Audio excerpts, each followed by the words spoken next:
crítica sin spoilers de la película Ultraman, El Ascenso, de Netflix será una aventura épica llena de acción y corazón.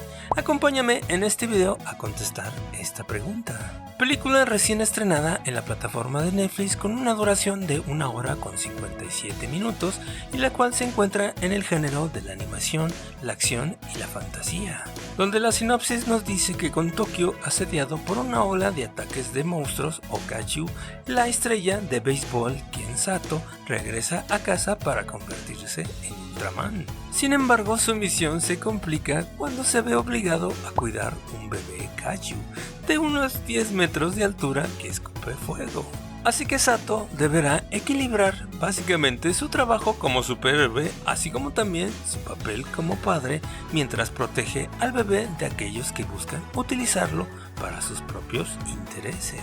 Muy bien, dicho esto, antes de comenzar la crítica, me parece que esta película captura perfectamente la esencia de la franquicia de Ultraman, dado que de hecho esta película viene siendo la película número 44 de esta franquicia. Así que como ves, amigo, francamente es un personaje bastante querido en Japón y la verdad es que ni siquiera yo he visto esas 44 películas. Pero me parece que hicieron un buen trabajo con esta película porque realmente sí se siente esa esencia del personaje de Ultraman, tanto el clásico como también el moderno. Muy bien, de hecho esto, empecemos ahora con la crítica de los directores de esta película, que viene siendo el primero Shannon Tittle. Y este vendría siendo su primer trabajo como director, porque anteriormente trabajó en la película de Kubo and the Two Strings del 2016, donde trabajó como coescritor y también trabajó como artista conceptual, así como también trabajó como artista del storyboard en la película de Onward del 2020. Y el otro director de esta película viene siendo John Aoshima, que trabajó en la serie animada de Gravity Falls del 2012 al 2016, donde trabajó tanto como director como artista en el storyboard de una serie bastante buena de animación que francamente se las recomiendo a todos. Después trabajó en varios capítulos como director de la serie animada de DuckTales del 2017 al 2021, así como también trabajó en la serie animada de Big Hero 6 de series del 2017 al 2021, dirigiendo algunos episodios. Así que como ves, es un director con bastante experiencia en la industria de la animación y además tiene un origen norteamericano-japonés, lo cual le brinda obviamente un conocimiento bastante profundo de la cultura japonesa, así como también de la importancia de Ultraman en la sociedad japonesa. Así que esta colaboración entre Tittle y Aoshima ha sido muy efectiva, me parece, porque han logrado combinar sus fortalezas individuales para crear una película que honra la esencia de Ultraman y además atrae a los fanáticos nuevos a esta franquicia, así como también deja bastante satisfechos a los fanáticos viejos como un servidor. Así que para mí, en conjunto lograron desarrollar estos dos directores una buena historia bastante emocionante, que además toca y aborda temas como la identidad, la responsabilidad, la familia y obviamente la paternidad. Así que en este caso a estos dos directores les voy a poner palomita porque me parece que esta película viene siendo su mejor trabajo hasta el momento. Muy bien, dicho esto, pasemos a la crítica del guión, realizada también por el director Shannon Tittle, así como también el escritor Mark Haynes. Y en el caso de este último, trabajó como coescritor en la película de Kubo and the Two Strings del 2016, donde obviamente conoció al otro escritor y al director de esta película. Además también trabajó en la película The Little Princess del 2015 y en la serie de televisión The Dark Crystal Age of the Resistance del 2019.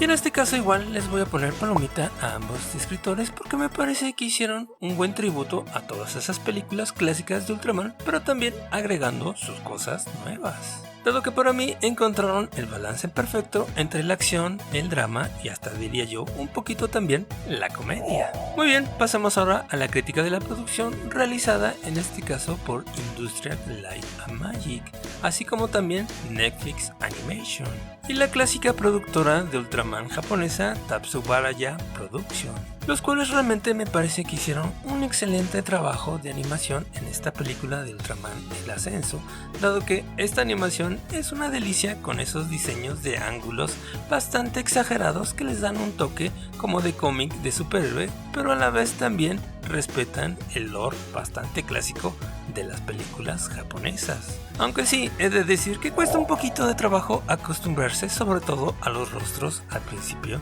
de la película, pero poco a poco te vas acostumbrando y ya en la final de la película ya ni te acuerdas absolutamente nada de eso. Y hasta se dan el lujo en algunas escenas de agregar algunas tomas animadas un poquito más estilizadas, muy al estilo de las películas del Spider-Verse. Así que sí, la verdad al principio te saca un poquito de onda, pero ya después te acostumbras y francamente sí te acaba gustando esta animación.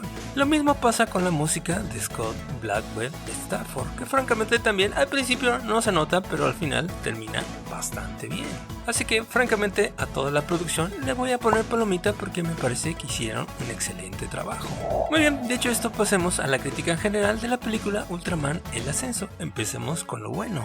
Como dije, precisamente la animación diferente, pero bastante buena, así como también el enfoque que le dan a la paternidad y al legado de Ultraman, lo que le brinda al héroe bastante profundidad narrativa, así como también le da un enfoque en temas un poquito fuera de lo común en las películas de superhéroes, como vendría siendo obviamente la paternidad y el legado. Y hasta inclusive le dan algo de profundidad emocional que también es bastante raro ver en las películas de acción o de superhéroes, lo cual para mí es una película que logra bastante bien combinar de manera efectiva lo que es la acción bastante trepidante con momentos emocionales y reflexivos, que la verdad francamente no me esperaba eso de esta película, y además lo hace de una manera atractiva tanto para niños como para adultos, y además, como dije, se mantiene bastante fiel al material original de Ultraman, y además respetando perfectamente bien la esencia del icónico héroe japonés. Muy bien, ahora pasemos a lo malo de la película, que realmente tiene muy pocas cosas malas, pero podría ser en este caso el ritmo un poquito lento, sobre todo al principio. Así que amigo, dale un poquito de paciencia, sobre todo en la primera media hora, pero de ahí poco a poco va agarrando ritmo y termina bastante bien. Y hasta inclusive se da el lujo de meter una escena post créditos. Y el otro punto medio negativo que vi fue en este caso el villano, que realmente brilla muy poquito en esta película. Que realmente es un villano que sí está más o menos justificado y sí se entiende mucho su motivación, pero creo que le faltó un poquito más de desarrollo en la escritura. Pero al final de cuentas no es un villano que realmente moleste.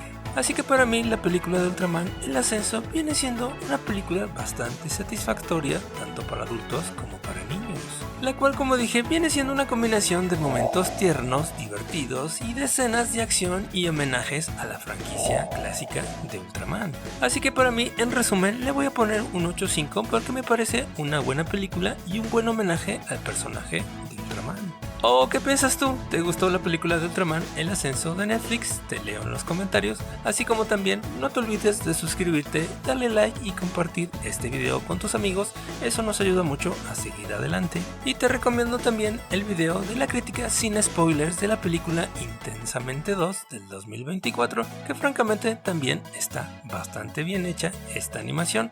Nos vemos en el siguiente video, gracias por el apoyo, bye.